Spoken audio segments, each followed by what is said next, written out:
আমার সাথে আজকে 1 সপ্তাহ যাবত কোনো যোগাযোগ করছে না। ওর মোবাইল থেকে আমাকে ব্লক করে রেখেছে। জাহিদ ভয়ে কাঁপছে, মাথা নিচু করে দাঁড়িয়ে আছে। রেশমি বলল, জাহিদ এদিকে এসো, তোমার সাথে আমার কথা আছে। প্রিয়া, তুই এই মেয়েকে নিয়ে বস। প্রিয়া আবিদাকে নিয়ে ড্রয়িং রুমের ভেতরে ঢুকে গেল। জাহিদ কোনো কথা না বলে চুপচাপ রেশমির সাথে বেডরুমের দিকে চলে গেল। ধাক্কা দিয়ে দেওয়ালের সাথে চেপে ধরে রেশমি জাহিদকে রাগান্বিত হয়ে বলল, কি সমস্যা তোর? তুই না বললি তোর কোনো গার্লফ্রেন্ড নেই? আমাকে মিথ্যা আশ্বাস দিলি কেন? মিথ্যা কথা বললি কেন? বিশ্বাস করো, আমি তোমার সাথে কোনো মিথ্যা বলিনি। তুই যদি মিথ্যা কথা না বলবি তাহলে কি ওই মেয়ে মিথ্যা কথা বলছে?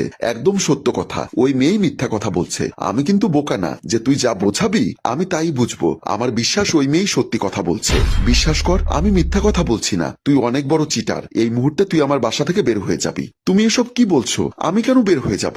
আমি যা বলছি তাই করবি। এই মুহূর্তে আমার বাসা থেকে বের হয়ে যাবি। প্লিজ আমাকে একটু বিশ্বাস করো। ঠিক আছে, তোকে বিশ্বাস করব। তুই কি গ্যারান্টি কার্ড দিতে পারবি ওই মেয়ের সাথে তোর কোনো সম্পর্ক নেই? জাহিদ থতমত খেয়ে গেল। কি বলবে বুঝতে পারছে না। কি হলো, চোরের মতো করছিস কেন? সাহস থাকলে আমার সাথে চল। তুই ভালো হলে ভয় পাবি কেন? ভয় তো পাবে বাটপাত চিটাররা। তোমার মুখে যা আসছে তাই বলছো। চলো, কথা যেন মনে থাকে। জাহিদ কিছুটা টেনশনে পড়ে গেল। আপনার নাম সুন্দর, কিন্তু আপনি তো আমার কাছে জানতে চাইলে